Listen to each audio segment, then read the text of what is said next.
Hello there, coming to you live from the bunker. This is a special report for JW Watch, the show that keeps a close eye on all things JW, offering Jehovah's Witnesses a more objective viewpoint on current developments that the governing body almost certainly doesn't want them to hear. On Tuesday, a number of documents were leaked relating to amendments to the Shepherd Book and other elder documentation. While not earth-shattering, these changes do subtly impact the organisation's handling of child safeguarding and ultimately seem intended to shield it from future scrutiny and liability. Joining me to discuss these changes is regular co-host and JW Watch editor. Now I need to bring him on. Mark O'Donnell. How are you, Mark? Hey, Lloyd. Hey, everybody. It's been a while. It's been too long. And due to my ineptitude, you've literally just joined the stream now. And so we've had a chance to catch up backstage, as it were. Right. So we're doing this raw and unprepared. So everybody's going to get straight in. Not unprepared, but very much raw. Yeah, no pre-discussion about it. No, we're kind of coming at it, and neither of us know what each other is going to say necessarily. But yes, there's a new S-77 form, and there are changes to the Shepherd Book. Here is my bona fide, legit, society printed version of the Shepherd Book, and I've got one for you, Mark. I just haven't got it to you yet, have I? Fresh out of the plastic, yeah. And yours is still in its plastic, actually. Well, I don't want to unseal that just yet. We'll have a little party for that. So we have changes to the Shepherd Book, and we have changes to the 77 form. Yeah. While I bring that form up, could you just explain to viewers what the S-77 form is? Yes, so for many years, in fact decades, Jehovah's Witnesses have been using a form called S-77, and that form was called Notification of Disfellowshipping or Disassociation. And in fact, for the viewer's benefit, I could show a copy of one of these right now. Now, the reason I'm showing this with the name and information on it of the person involved is because this form is, as you can see, Plaintiff's Exhibit 1 in the Nunez trial. This was the Montana case that went to trial in 2018. And there were very few pieces of physical evidence, but one of them was this S-77 notice of disfellowshipping. And it contained, as you can see, a great deal of information about what the abuser, Maximo Reyes, did to the plaintiff, who was his step-granddaughter. And, that's really significant because the S-77 form is the form that is filled out by the body of elders in any given congregation and anywhere in the world, and is kept permanently not only in the congregation, but when a person is disfellowshipped or disassociates themselves or is perceived to have been disassociated, that form is then sent to Watchtower Service Department in New York or whatever branch around the world, and it is kept permanently, even in countries where, such as in the UK, where you have GDPR privacy laws. Now, that's the old form I showed you. The new form is what you have up on screen, and that's called the Record of Disfellowshipping, Disassociation, or Judicial Reproof. So some things have been added, some things have been deleted, and I think the short takeaway, and I'll let you run with this, Lloyd, but the short takeaway is that they've added judicial reproof to the form, and they've taken away the ability of the elders to write a detailed explanation of why the person was disfellowshipped. Essentially, they've left it to writing down a simple code or causing divisions, smoking cigarettes, or any one of the multiple dozens of things that a person can get disfellowshipped for. So I do have a bit to say on this, but I'm getting comments that my quality is glitchy. So I guess for me, the main thing is that they are denuding this form of details. So while I kind of log off and log back back on again, can you explain to the viewers while it might be in the organization's interests to strip this form of details? All right, we'll see you on the other side, Lloyd. Thank you. Okay. So yeah, it's a really interesting thing that for many decades, as I mentioned before, that the organization has kept detailed records of disfellowshippings and disassociations. And I don't think that they anticipated back in so many years ago, I think it goes back at least as far as the 1970s, where they developed this S-77 form. I don't think they really thought so far ahead to understand how the details of the things that are mentioned on these disfellowshipping forms are in many cases actually evidence of crimes that have been committed, and that information can and is being used in both civil and criminal suits lodged against the organization itself. In fact, I remember speaking to investigators some time ago and shared with them this form right here, the Maxima Reis disfellowshipping form. And by the way, there's tens of thousands of these around the world. But I remember sharing it with investigators in one particular case, and they looked at me and said, "Mark, this is a criminal investigation here." And I said, yeah, that's exactly what it is, because it details very serious crimes that in this case, and most cases, are never reported to the authorities, such as the case with child abuse. So the form's been around for many decades, and now that they have, to use your word, denuded the form of the space to put detailed information, it's clear that Jehovah's Witnesses do not want these forms to be used as evidence in civil or criminal trials. First, they object to turning them over in the first place. And we've seen this for those that know about the Chicago case, where 2 elders are being criminally prosecuted for failing to report child abuse. That case has not gone to trial yet because the prosecutors have been unable to serve their subpoenas on the congregation in McHenry County, Crystal Lake Spanish congregation. They've been unable to get the information, including the S-77 disfellowshipping forms that they are looking for, that would help their case against the elders who failed to report this child abuse. So that has been continued. So there's a lot of information that used to be placed on this form, and now what they're saying is that you're still going to retain the letters between the congregation and Watchtower, or CCJW, the Christian Congregation of Jehovah's Witnesses. You'll still retain those, but they'll be in a sealed envelope, as they always have been. But if a person is disfellowshipped for child abuse, or whatever the abuse is, or whatever the sin is, then they will also put the new S-77 form in that envelope, but obviously with much, much less data on it. Thank you for explaining that, and apologies if I've had technical problems at this end. No idea at all what's causing that, but I guess that's the joys of live streaming. You're at the mercy of powers beyond your control. Well, we've had thunder and lightning try to interrupt us, and I kid you not. You speak about thunder and lightning. I have literal water in the bunker because a leak has stopped seeping water into the bunker, which isn't good. But well, anyway. The good news, Lloyd, is that Jehovah said that he would never again destroy the earth by a flood, so I don't think you have to worry.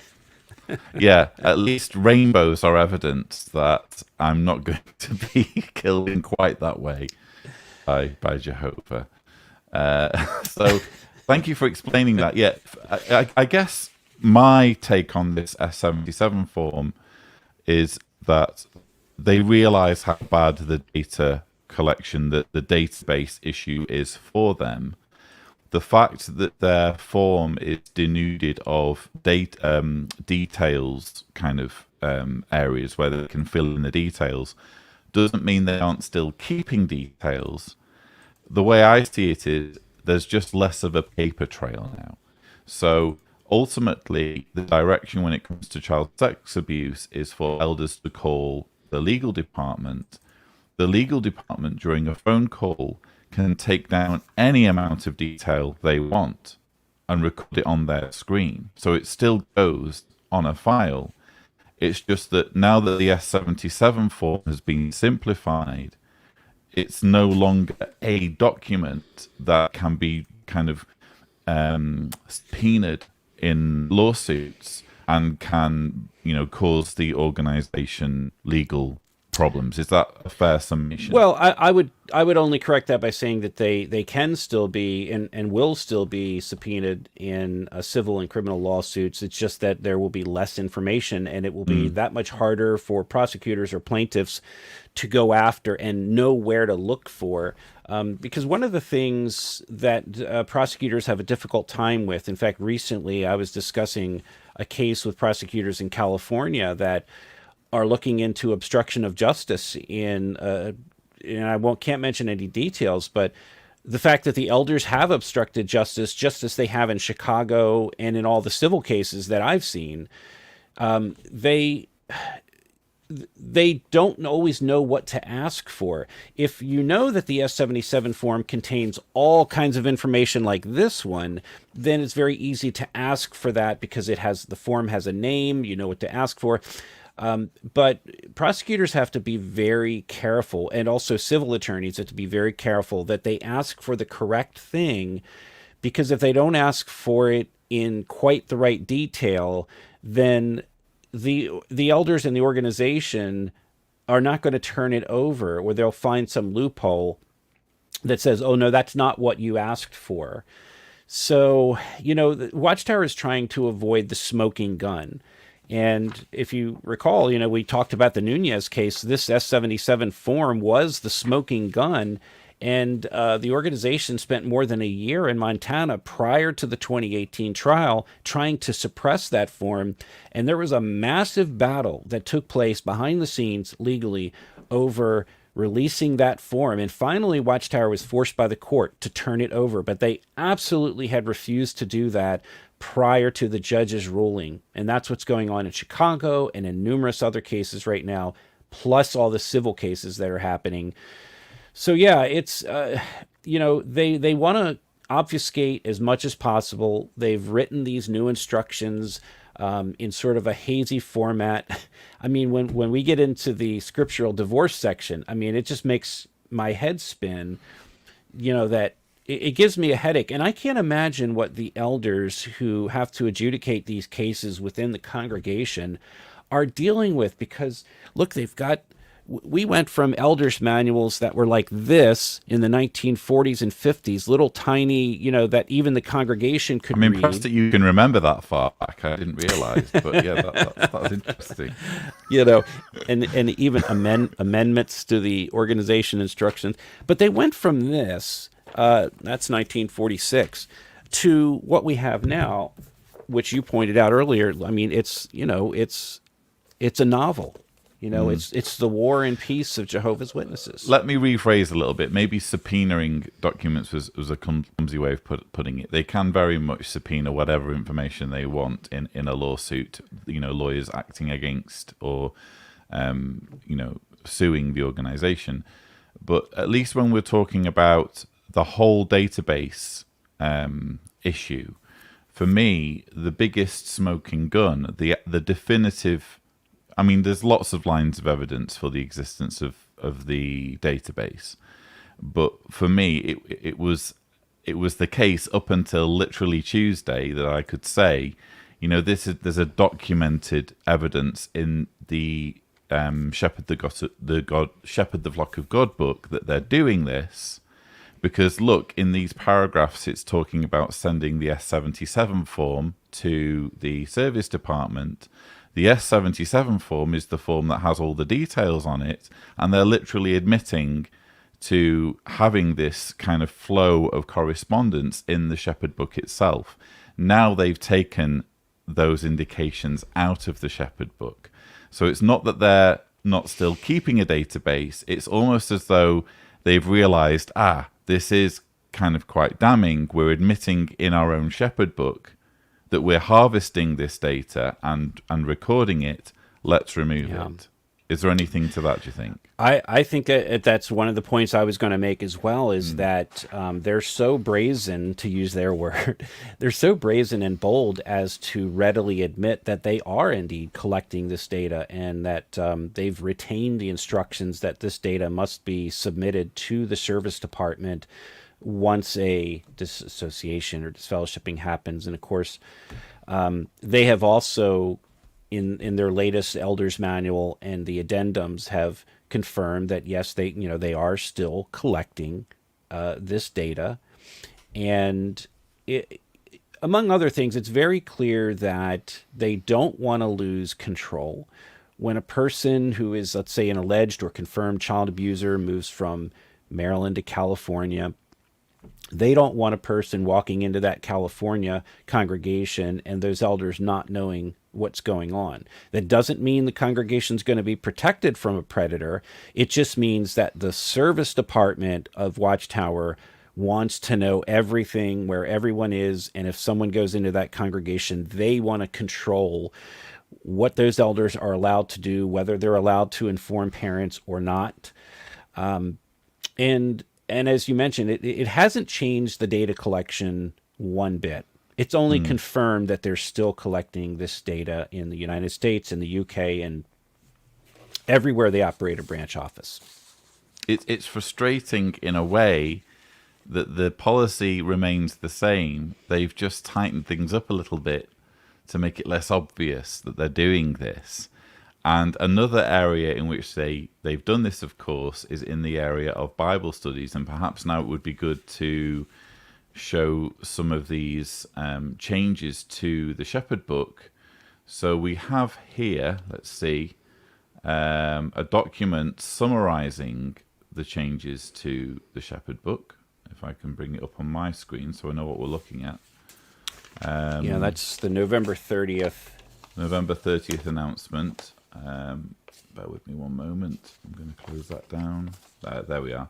Okay, so this is basically summarizing all of the changes that they've made to the Shepherd Book. And you'll notice under chapter 2, it says paragraph 3, deleted points regarding 1, another publisher conducting a Bible study with the child of a Christian parent, and 2, how to handle material in the confidential file when the brothers who handled the matter are unavailable or no longer qualify. This was another massive smoking gun that I can remember pointing out in my evidence to ICSA, because Shane Brady lied to ICSA and said, hey, we're not even sure why we're here, to be honest, because we're not an organization that separates children from their parents when it comes to worship. But there are obviously numerous ways in which children get separated from their parents in Jehovah's Witness worship, not least meetings for field service, where anyone can be assigned to work with anyone's kid. But in chapter 2, it had a very clear bullet point that said that elders get to assign a publisher to have a Bible study, to conduct a Bible study with, for example, the child of an unbelieving parent. So clear direction in the Shepherd Book of a situation where a child is studying in the congregation without the parents necessarily being present. And they've realized, this is damning, and they've deleted it. I have to say, Louis, this is going to burn them for a very long time, their policy leading up to this, especially because there's so many cases that we have seen that I am currently working on, such as the Roderick Watkins case. Now, that man, that elder who we reported on, went to prison for 80 years. But as I continued to investigate his movements from North Carolina to New York, back to North Carolina, to Missouri, to Indiana, and finally to Arkansas, he began to make his mark on those places by being elevated to the position of an elder very quickly after he was ejected from Bethel. but he was re-elevated as pioneer, elder, service overseer, wound up living in a Kingdom Hall apartment with his wife, pioneering in Indiana. And it was West Harrison. I mention this because anybody that has any information about anything that happened in Indiana, West Harrison, or nearby would, please, by all means, contact me. But I bring this point up because at the time, for I think nearly a decade, there was a program called Pioneer Assist Others. Yeah. And the service overseer, which is what Roderick Watkins was responsible for engineering parents or congregation members, including himself, to conduct Bible studies with other publishers' children. This is to your point right here. It was his way of manipulating whomever he wanted to come to his apartment, where a lot of the abuse occurred, by the way, at the Kingdom Hall. But he was in the position of control to manipulate and start these Bible studies under the Pioneer Assist program. And by the way, ultimately, they deleted that program because I'm pretty certain they recognized that this was going on, and it was extremely dangerous for the organization to sanction a program where you have young people and other people who needed spiritual assistance, but it was usually young people, particularly boys who were in a position, maybe they were considered unruly boys or fatherless boys. That's a common term used. But yeah, this is a serious situation, Lloyd, where you have children being managed by the congregation elders and being given Bible studies. And look, we can't. I conducted them. I can remember as a ministerial servant being told, Lloyd, the body would like you to study with this kid. And maybe it was a child, a minor, whose parents weren't that quote-unquote strong in the truth, or one of the parents wasn't a Jehovah's Witness.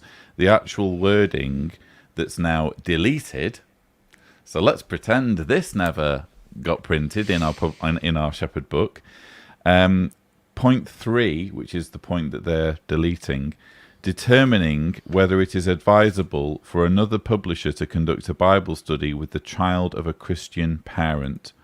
When such approval is given, all elders should be informed. So, yeah, this is a perfect opportunity, isn't it, for a predator in the congregation to get access to children? Yeah, it really is. And yet they still continue to say, we don't have any programs that involve children. We have no Sunday schools. They throw that burden on the Catholic Church or other Protestant churches and others, but they very much do have control over who studies with children. In fact, it has to be done at the approval of the body of elders. Just deleting it doesn't mean that they're not doing it anymore, because you would think if they'd stopped this practice, rather than just deleting it, there would be a sentence or paragraph inserted elsewhere that makes it clear that this is no longer to happen. So just deleting it without making any kind of clarification would indicate to me that this is happening, we just don't want evidence of it. It's what it reminds me of is exactly how they have said, no, we're not collecting data. We're not writing down house-to-house records anymore. We don't use that form in the UK and many other countries. But the reality is that the witnesses are still collecting that data. They're just doing it privately. They're just not doing it on the Watchtower Society's form. And there's been some minor language about how they do that. But ultimately, that's what they're doing. They are collecting that data. Let's just scroll through. There's reworded question 3, paragraph 17 of chapter 8. They now want to include the words "as an adult." Have you, as an adult, ever been involved at any time in the past with child sexual abuse? So this is a question, one of the questions, I think 3 questions that gets asked of those who are appointed as elders or servants. And this question amounts to self-certification, doesn't it?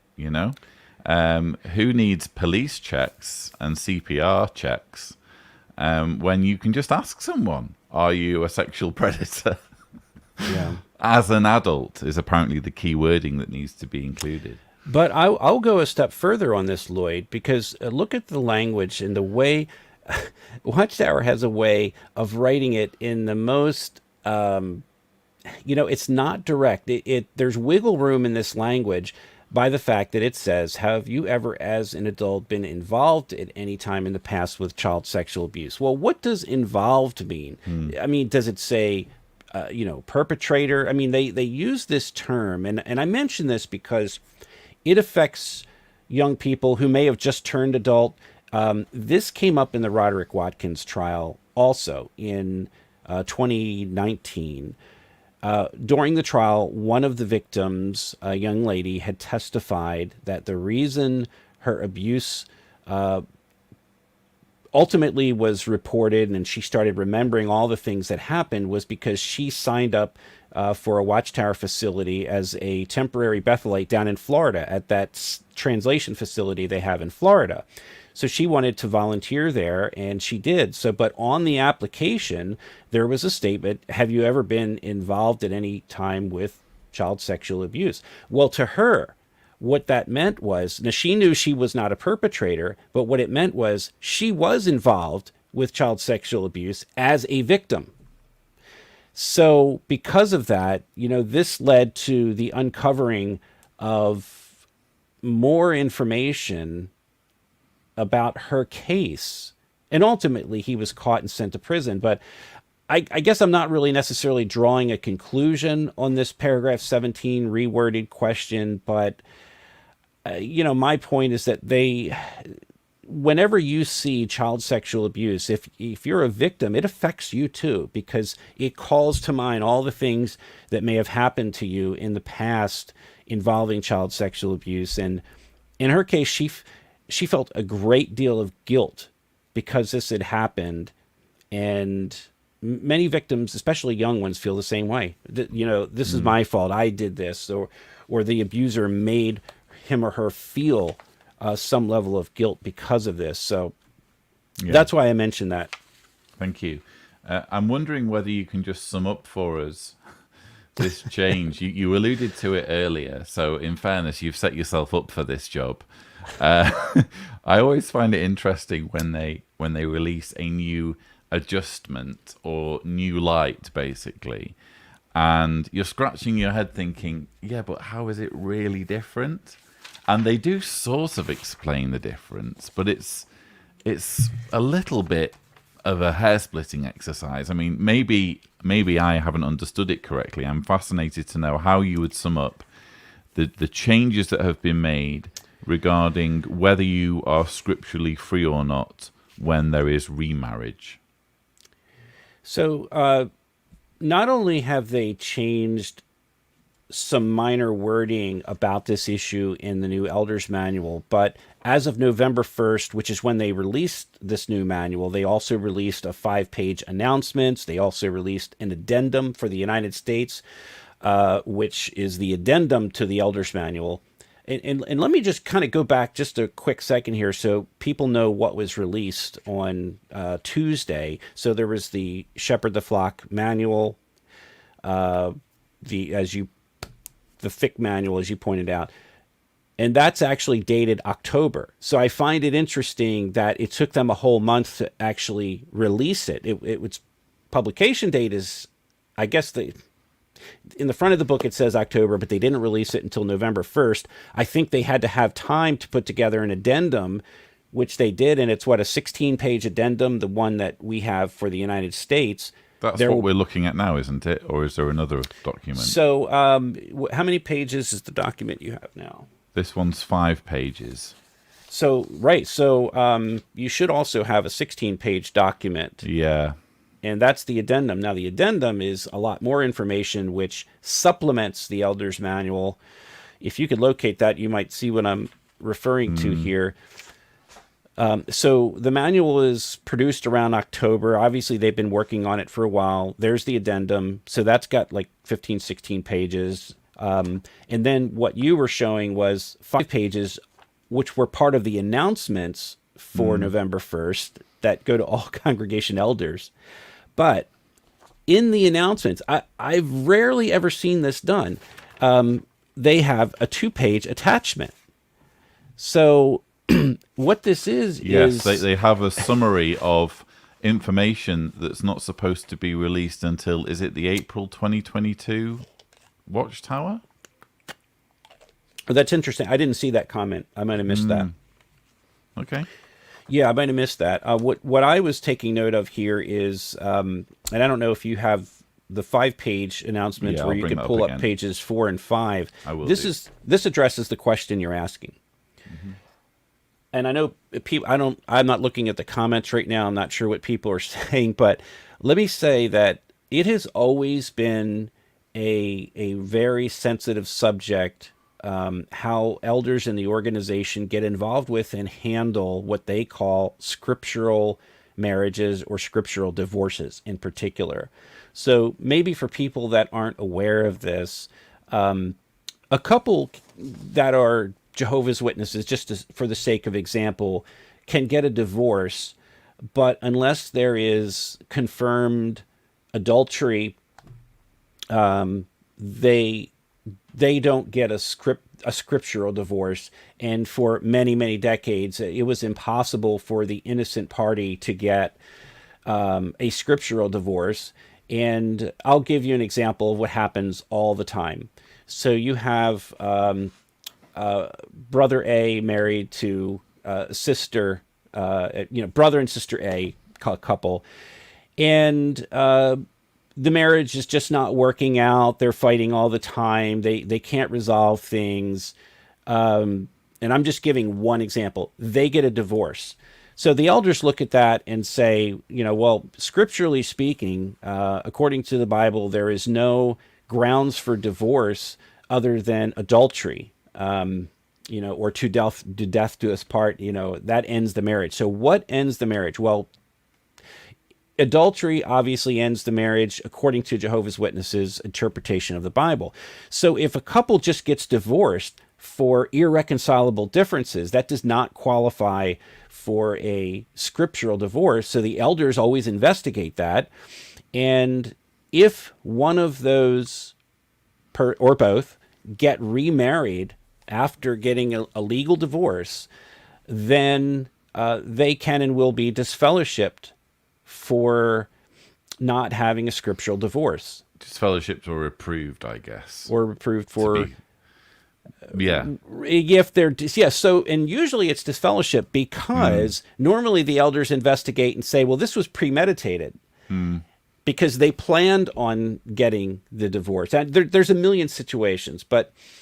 The way I understand it, and I think you're doing a brilliant job of explaining it, it's incredibly difficult. It is. But basically, it used to be that when the guilty party, if the guilty party were to remarry, the previous marriage would still, quote unquote, be active, or it would be... In Jehovah's eyes, right? In Jehovah's eyes, the marriage would almost still be there. It just kind of obviously...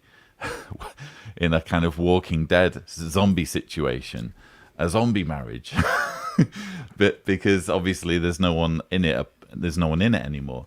But once, according to this new understanding, if the guilty party remarries, that automatically ends the previous marriage, meaning that the aggrieved party can then remarry without any questions, I think, over whether they're scripturally free or not. I think that's what they're saying in this particular case, and I'll tell you why it's been a very controversial thing for a long time. I've known many people stuck, especially JW sisters, JW women, who their husband might have been a total creep, might have been slapping them around, but didn't commit adultery. Okay, they got a divorce, or maybe even, well, let me just say they got a divorce and there was no adultery found.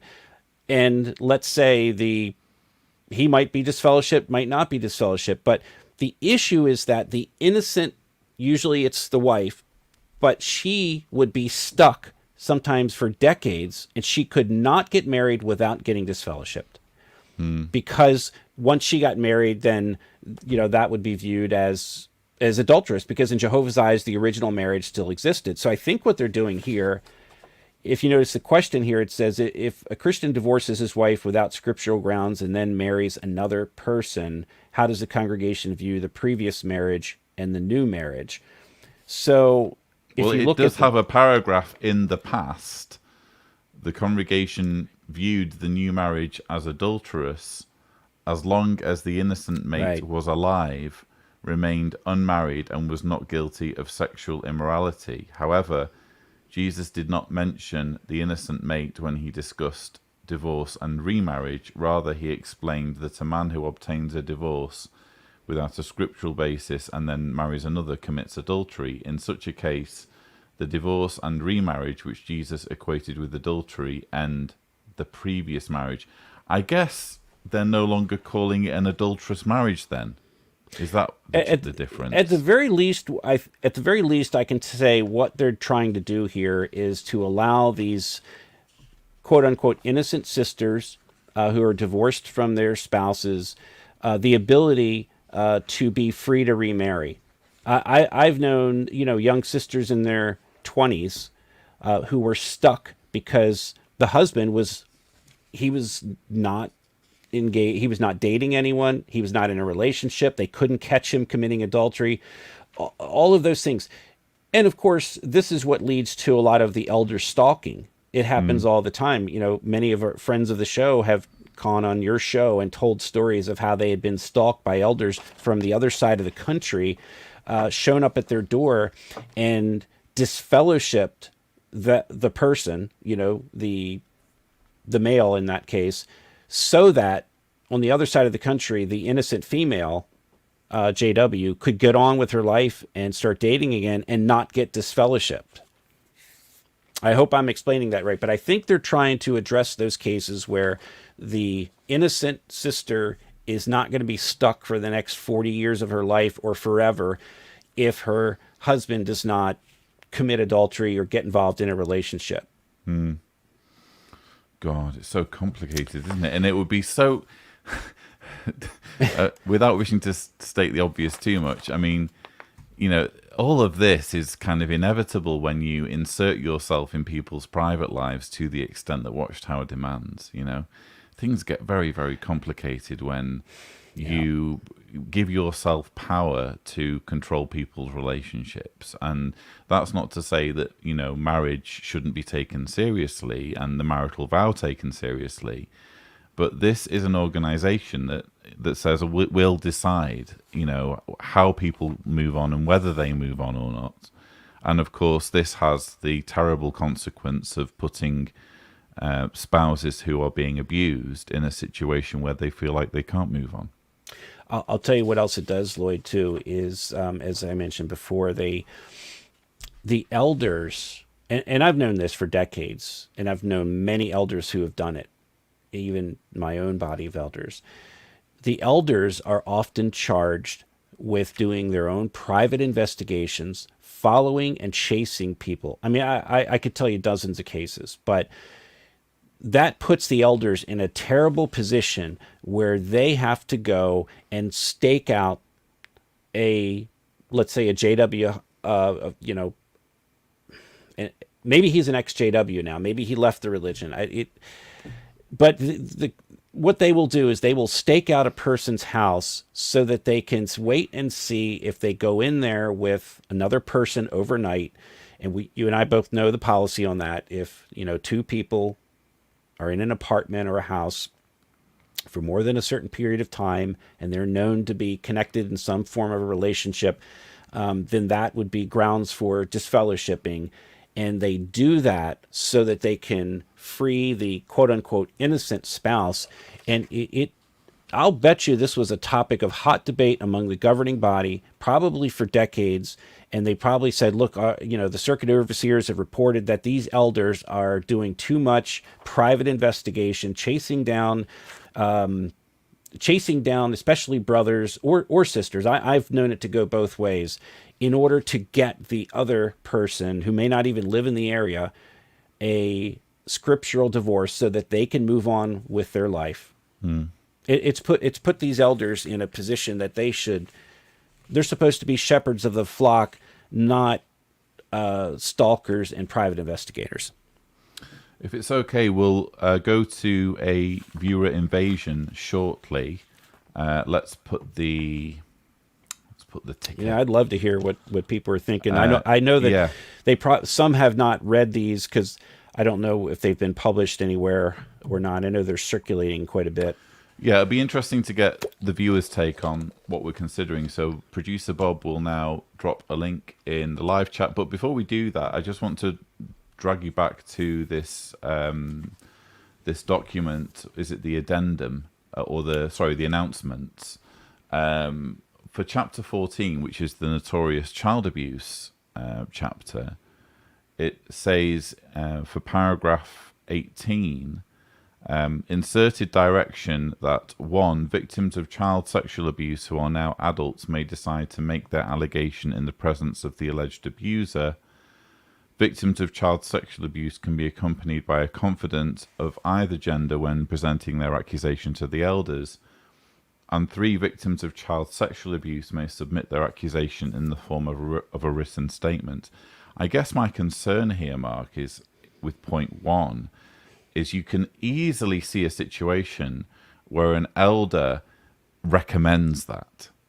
So rather than it being simply a case of an abuse survivor wanting to confront their abuser, it's kind of recommended to them, and the recommendation, because it's being made by an elder, sounds more like a request or a demand. Does that make sense? Yeah, I think so. I'm not sure if so. You're reading the page 2 there. I was wondering if maybe we should look at that same section in the actual Elder's Manual itself, where it discusses child pornography. Okay, so that's paragraphs 11 and paragraph 18. We'll just hold off on the viewer invasion for a moment. So please, if you don't mind, viewers, we'll get to you shortly. Let me just stop sharing this and try and share the actual Elder's Manual, and I'll try and do that as seamlessly as possible and ultimately fail in so doing. Let's just see here. Okay, so I need to bring it up in my browser. Yeah, because it's paragraph 11 has got an entire paragraph that we need to read. I did an Adobe PDF comparison of one manual to the other, and there were quite a few differences. This is the level of investigation that we've come to expect from you, Mark. So thank you. Well, at first I saw there were like 500-600 changes, but a lot of those were like little technical changes. So this is the new paragraph 11 in the child abuse chapter. Is this the part? That's it. Yeah, where it says, although viewing, that's the part we want to read. Although viewing child pornography is not considered to be child sexual abuse from a congregation standpoint, it is still a serious violation of Jehovah's standards. A person involved in viewing child pornography should be strongly counseled. Depending on the frequency and the extent of his viewing, he could be subject to congregation judicial action. Nothing there about notifying the police that someone's viewing child porn. Well, you got me, Lloyd. That was my question. I missed the part where a crime that is known to be a crime in every jurisdiction, there is not even a comment that says call the legal department. Yeah. Where is that? Yeah, even the legal department can be kept out of the loop on that one. Yeah. But I think what's most disgusting to me of all is the fact that it's no longer considered an automatic judicial action. They say to the extent of his viewing. Well, a person viewing child pornography is likely going to be lying about it. Most likely he will have been caught by his spouse, and that's exactly what happened in my congregation with a former elder and presiding overseer. He was caught, and another elder told me the elder that banged on my door after the Atlantic article had previously told me that this person would never be appointed as an elder ever again. Well, that's sort of out the window now, because they're sort of saying, well, let's be the judge of it. I mean, look, I'm sorry, but pornography is one thing. Child pornography is an entirely different criminal behavior. And I feel like they're diminishing it here. And there's also a change to paragraph 18, which I was referring to previously. Is it 18? Um, So in fairness, it says, during the investigation process and during the judicial committee process, a victim of child sexual abuse is never required to make her allegation in the presence of the alleged abuser. The male-female thing is odd, isn't it? Very. How they, yeah. I don't like that at all. However, victims who are now adults may do so if they wish. Yeah, I'm glad it says they're not required. I can just, like I say, imagine a situation where an elder says, you know what, if you wish, you can do this.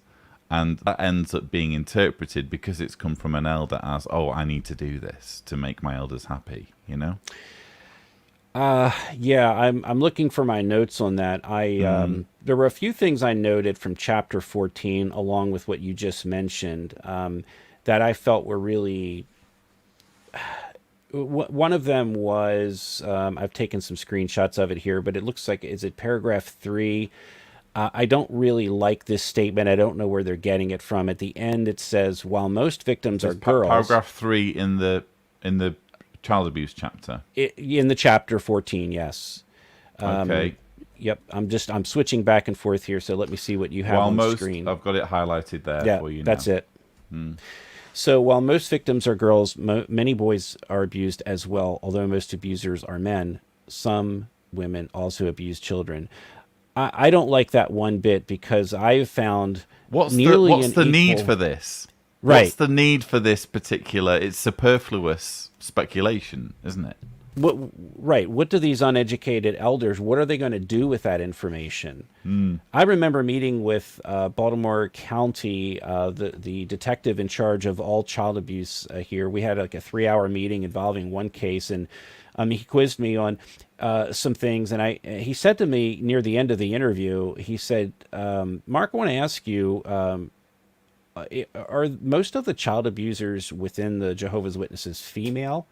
And I looked at him, I said, well, that's a little odd. I said, no, that's not the case. I mean, it's a pretty equal spattering from what I've found in the cases I've dealt with. But he had quizzed me on cases, for example, the case we were there to discuss, a second case we discussed.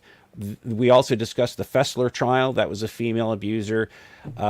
These were all cases where, and also the Delaware case was a female abuser. And so in his mind, he said, are they all females? And I said, no, not at all. I mean, it's an incredible number of both female and male abusers. And it's really misinformative to tell these elders that. And those elders then go on and say, it actually makes them not look for. It seems to be trying abusers. To inform their expectations, doesn't it? Yes, that's exactly what I'm saying. Yes, it does. They're not looking for the abusers who abused Stephanie Fessler or the boy in Delaware and all that. They're not looking for that.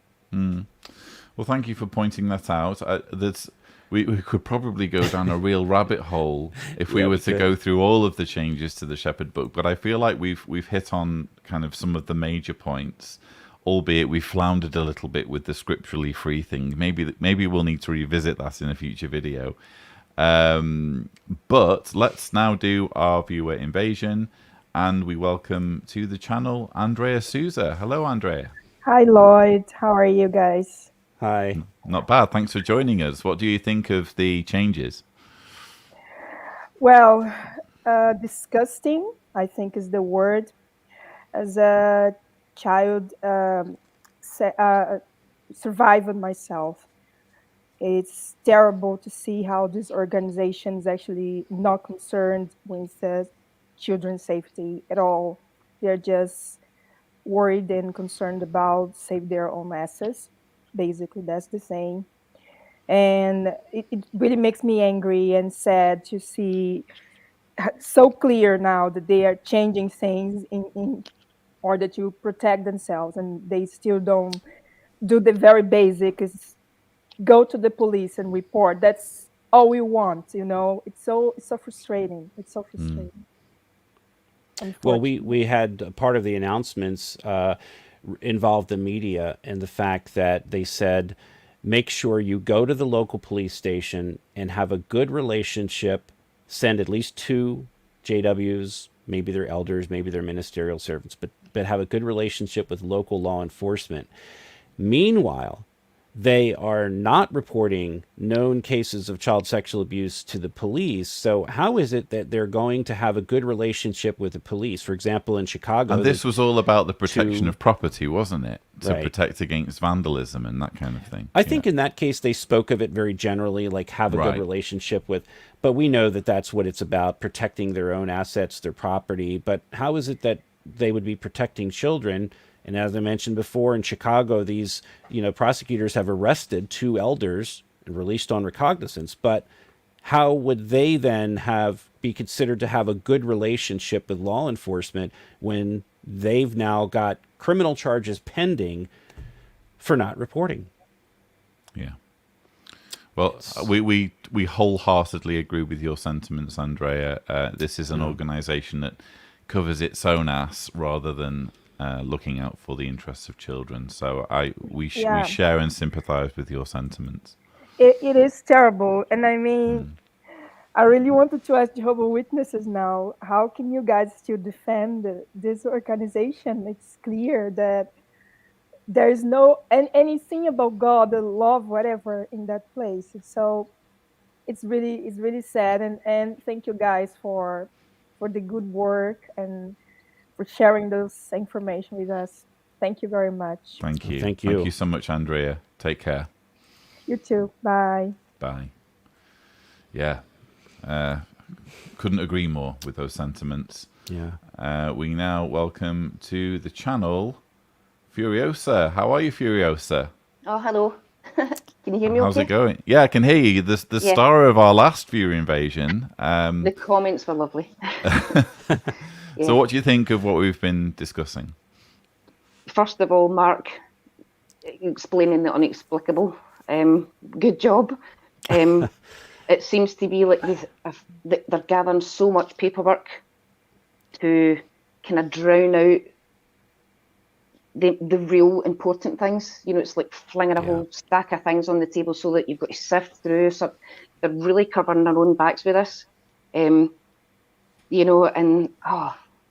talking about the marriage thing, it's like to fall in and out of love with people is a natural thing, but yet you can be disfellowshipped and shunned and treated abysmally by the organisation for doing that for a myriad of reasons. But glancing at child pornography, that doesn't pop up on your screen by accident. Even typing that into the bar, that one time is disgusting. And yet these people are kind of like given second chances to repent. One elder out of the two that I know of in my congregation that I went to, he was confronted by a couple of cases that they found out about because of the two-person rule. They could go talk to him because two people came forward. And he ended up, I hate to even say this, he admitted to over 13 people that he'd abused, including bestiality. Nothing was ever done. Now, this elder's wife was so horrified when she found out that she battered him and she was arrested. And she was also counselled for the way she did leave him. She was arrested for having a She was arrested for the physical assault on him. She was so appalled by it. She literally physically just battered him. Yeah, and who can blame her? I mean, we would never advocate that, but who can blame her when she found out what happened? It's horrible. I think it's really interesting as well, just to put this in context, adding on to your point there, Furiosa, about, them going over this whole situation of marriage and adultery ad nauseum with like pages and pages and paragraphs, stealing, the crime of stealing gets one sentence in the entire Shepherd book. Yeah. So the literally all it says on stealing is, though all stealing is wrong, the body of elders should use discernment in weighing the circumstances and the extent of the involvement in wrongdoing to determine whether it is a judicial matter. So it's one sentence and it's wishy-washy about whether it's such a big deal, you know? It's crazy. They're kind of wishy-washy on whether everything's a big deal, but only the wee things that they can focus on. And it's literally deflecting it away. I mean, these reports about having to document now exactly why. I mean, if I hadn't actually written my own disfellowshipping letter, I could have been disfellowshipped a dozen times for smoking cigarettes or winching this one or that one that I shouldn't have been, you know. But no, it's... We're not here to take your confessions, Furious. no. But you know what I mean? It's just terrible. It's just these poor people that are victims, and a lot of the people actually, the Jehovah's Witnesses that are within the organisation, they are actually victims as well, still. And they don't even, what's sad is they don't even realise, because they're so indoctrinated. You know, I've talked to a lot of elders, particularly in the past year, that have left and have reached out, and so has Lloyd. I was thinking about this the other day, and I looked up this scripture in Matthew 23. This, you know, when I was a witness, I thought about this, and now it applies more than ever to the witnesses. But it's where Jesus spoke to the crowds and disciples, saying, "The scribes and Pharisees have seated themselves in the seat of Moses." And verse 4 says, "They bind up heavy loads and put them on the shoulders of men." And I thought about this, and it's on my shoulder. These poor elders, you know, I mean, they're doing some awful things, but they're also doing it at the behest of the Watchtower Society. And as I mentioned, they've grown from little tiny booklets with a couple of things in it to these heavy loads. He's trying to goad me into a who's got the biggest collection competition, and I won't take the bait. I won't, Mark. You can try all you like. Here's three of them. You know, they had three in the 1990s. He's trying to get me to show the governing body guidelines. I know what he's trying to do, and I won't do it. And the latest application for governing body member. Well, anyway, safe to say we wholeheartedly agree with you, Furiosa, and it's lovely to have you on the channel again. I hope we can do this again in our next viewer invasion if you're up for it. Definitely. Thanks, guys. Thanks, Mark. Thanks, Lloyd. Bye-bye. Nice to meet you. Furiosa's brilliant. Yes. And we need more. The world needs more Furiosa, I think. Welcome back to the channel 39. How are you? Hey, what's up, Mark? What's up, Lloyd? How you guys doing? Not good bad, to see ya. So what do you think? That was really cringy. I think that the changes that they've made to the shepherd, the flock of God, like the elders manual, I think that it would be like insane for anybody to see those changes and not to just see red flags going up. So hopefully, I mean, do you guys agree that this is like possibly another thing to kind of show elders that, you know, do you think this is going to tip elders off to start leaving the organization because they're primarily the ones that are going to be seeing this, right? Do you think anybody will consciously make that connection and be like, oh, okay, so we're making changes to cover our ass more. And also we're like, you guys didn't read what the manual said before in the chapters about child pornography and abuse and reporting, but did they like less? We didn't discuss it before the program. We both read it today or yesterday, but we didn't discuss it. Did they lessen the offense on having child porn? Because it's pornea, right? But are they saying, because they said to an extent, to what extent you watch it? I don't even think it's not pornea. I don't think, because it's not involving the touching of the genitals. They're viewing it, and Lloyd's going to look it up right now. But you know, they have effectively said. What was the paragraph again in this? In the child abuse chapter that dealt with it? 14. Might have been, was it 11, 18? Let's see. Chapter Congregation considerations. Yeah. I don't think it has child pornography in the original. So they just added it, but they're adding weird caveats that literally make it less of an offense than watching like gay porn. Yeah, let me see if I can get the comparison up on my screen, and we can refer back to this. So there is a brief mention of child pornography in paragraph 3. It says, depending on the circumstances of the case, it may include involvement with child pornography or sexting with a minor. And that's all it says. And now that was the original. That was the original in a different paragraph, I think. And now they've gone on to include it in a subsequent paragraph. But again, it's not even the legal department don't need to be notified according to what we read earlier. It's just a case of, oh, well, make sure this person gets some counsel, Yeah, and if it's really bad, there might be an issue. But if it's only a little bit, so how could you read something like that as somebody who believes that they're a part of an organization that's speaking from God? And this is New Light. Did God just put these words into the manual? Is that what elders are? Actually, let me just clarify what I said, because we've been saying that the legal department doesn't need to be involved. I'm looking at the very latest, and I've just noticed it in the original. It says, if the elders become aware of an adult associated with a congregation who has been involved with child pornography, 2 elders should immediately call the legal department. So the legal department gets a call, but it's nowhere indicated that this is also actually a crime and the police need to be notified. Yeah, and I didn't see that in which paragraph are you reading? That's paragraph 10. 10. Okay, I was looking at 11. And they said that the offender needs to be canceled. Counseled. Oh, I thought you said canceled. I was about to say, are J-Dubs doing cancel culture now? No, I don't think so in that context. But yeah, God. pretty disturbing when you actually drill down to that element of the child abuse policy and the fact that they don't even seem to register the fact that it's a crime. Yeah, and if you're going to update it, why would you put something that literally is so deplorable in there?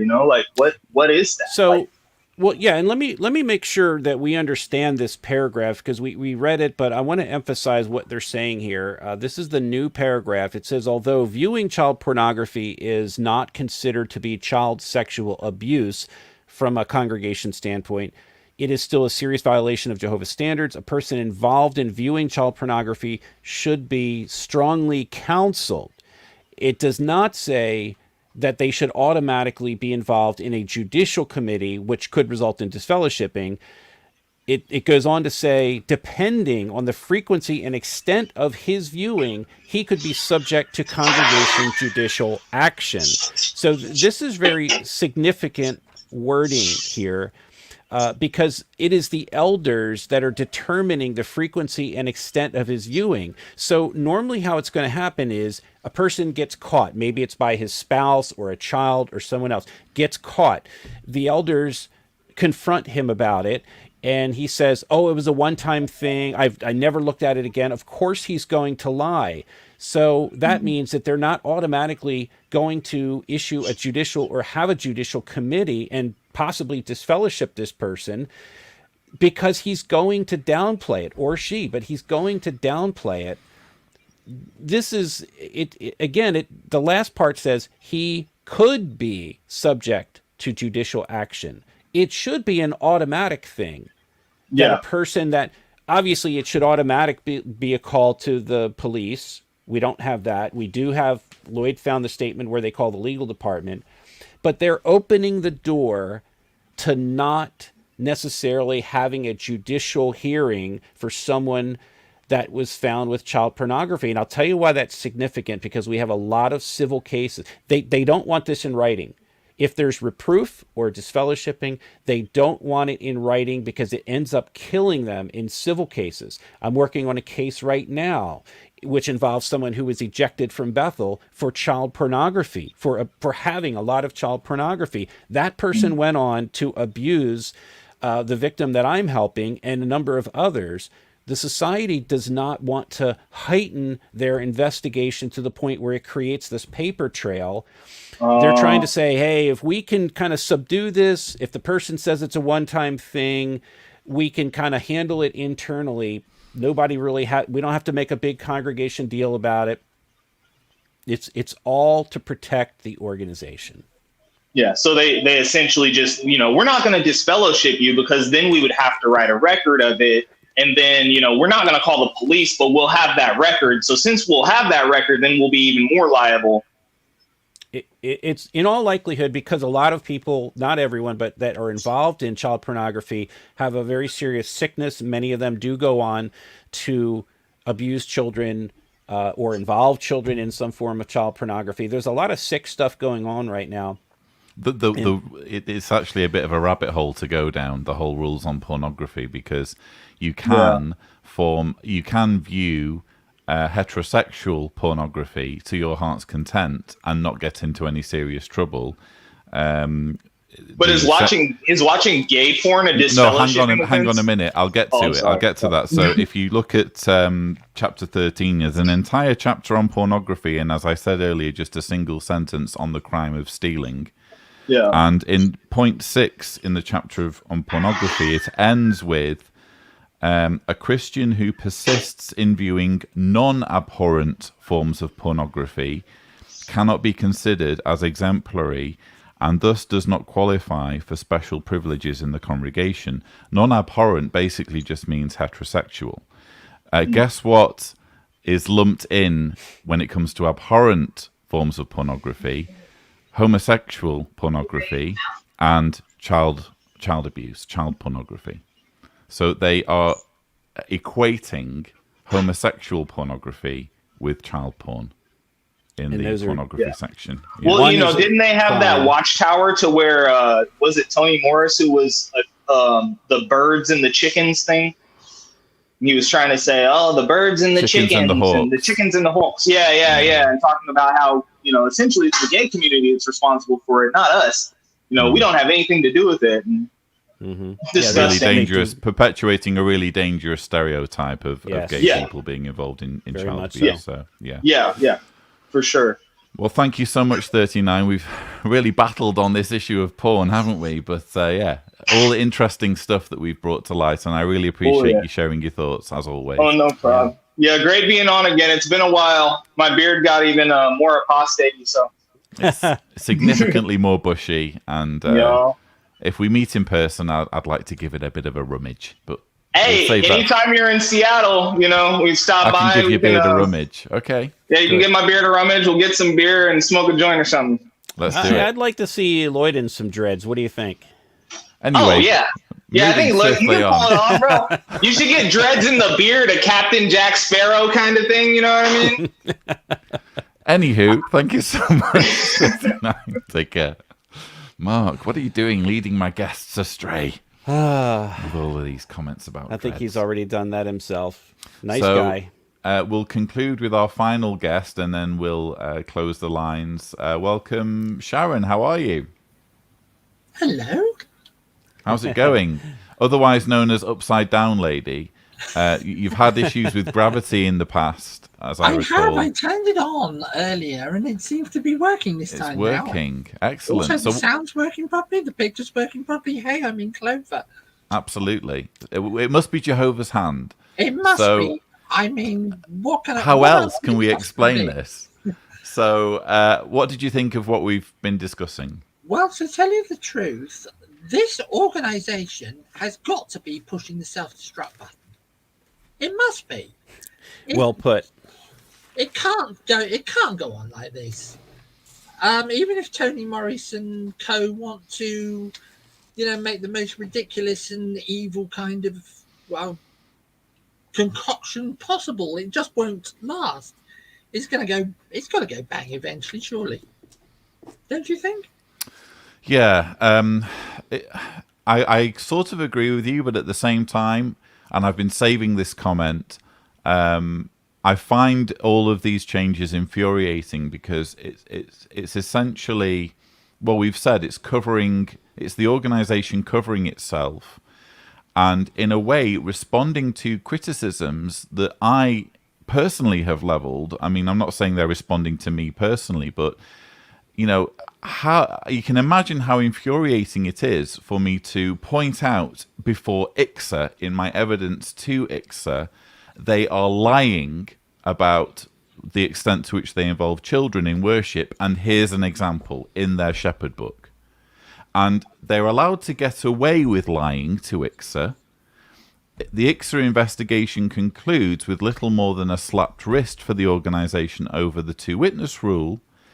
And what the organisation can then do is look at the evidence I've submitted and find ways to make it impossible for me to level the same criticisms in the future.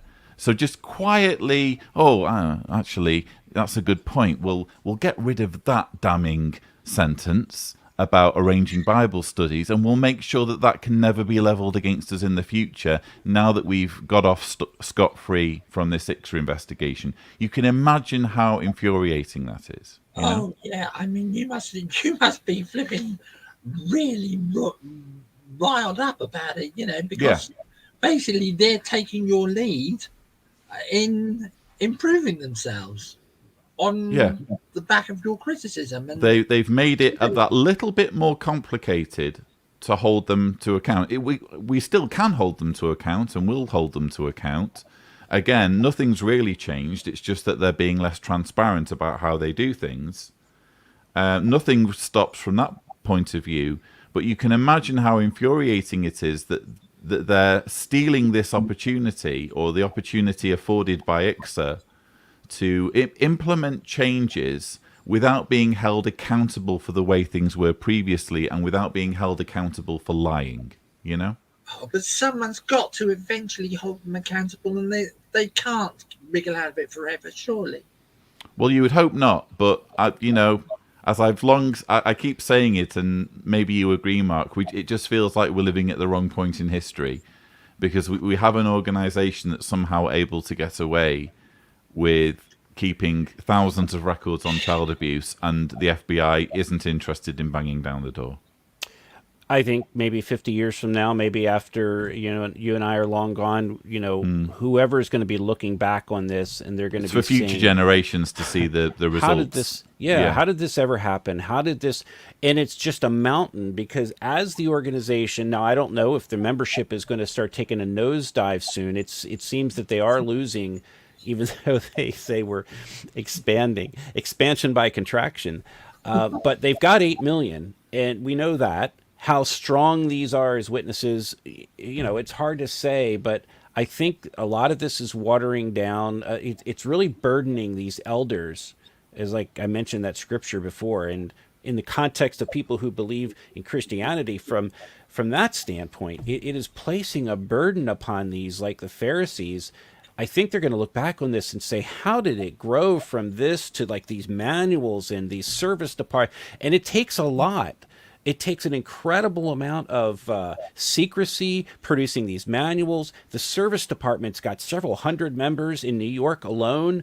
They all have desk and desk codes and desk symbols, and it's just like this massive machine with moving parts. And the legal department, they are so inundated in child sexual abuse cases alone, not counting all the other legal stuff they do, but they are hiring outside law firms by the dozen. And just in New York alone, they've got, I don't know, I've seen at least a dozen or more outside law firms they've hired to defend themselves in child sexual abuse cases, because even though they're in New York, they cannot handle these child sexual abuse cases. Just with the 2-year New York Child Victims Act alone, it's not counting New Jersey, what's going on in Arkansas and California.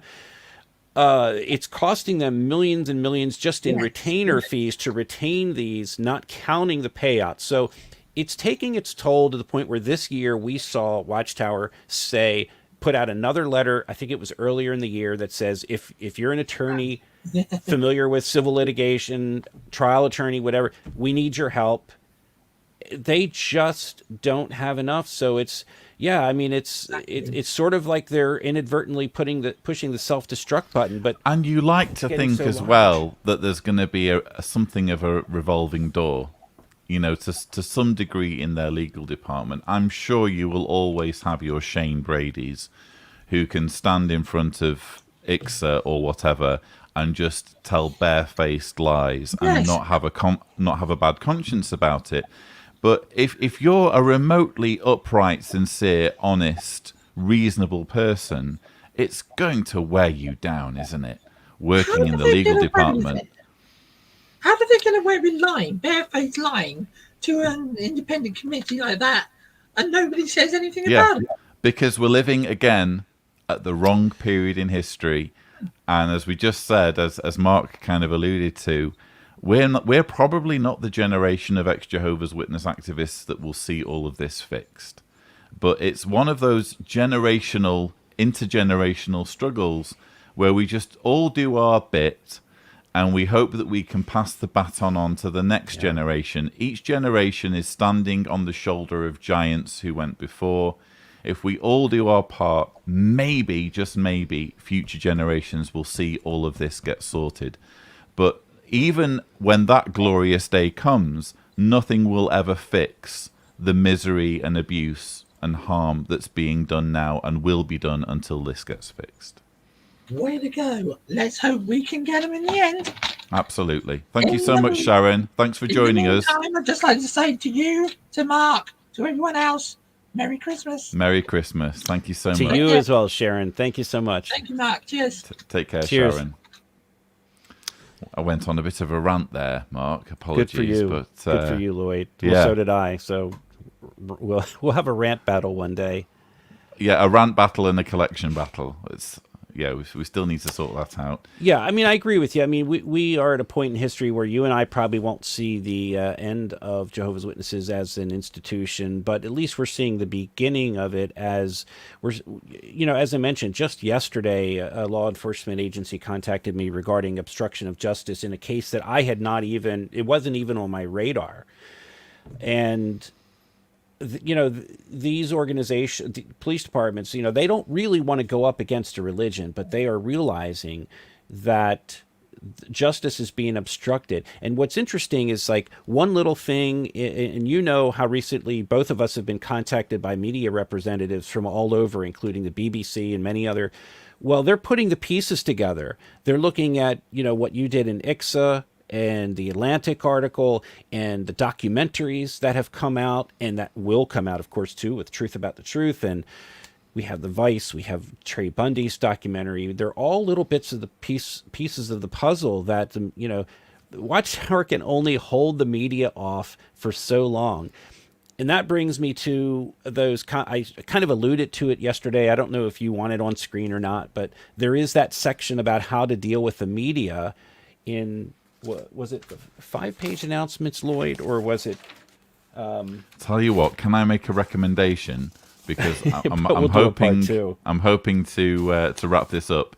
We are going to do a 2021 in review full episode. That'd be great. So this is a report. We're dealing with this kind of issue, but we're going to get the team together. I'm going to prod Javi. And we'll do a 2021 in review full episode as a live stream this month. So in other words, in December. And let's go over systematically everything that happened in 2021. Am I right in saying that the pandemic's had a bit of an impact? So, for example, cases that might otherwise have happened in Chicago and elsewhere have probably been impacted by the pandemic or other things.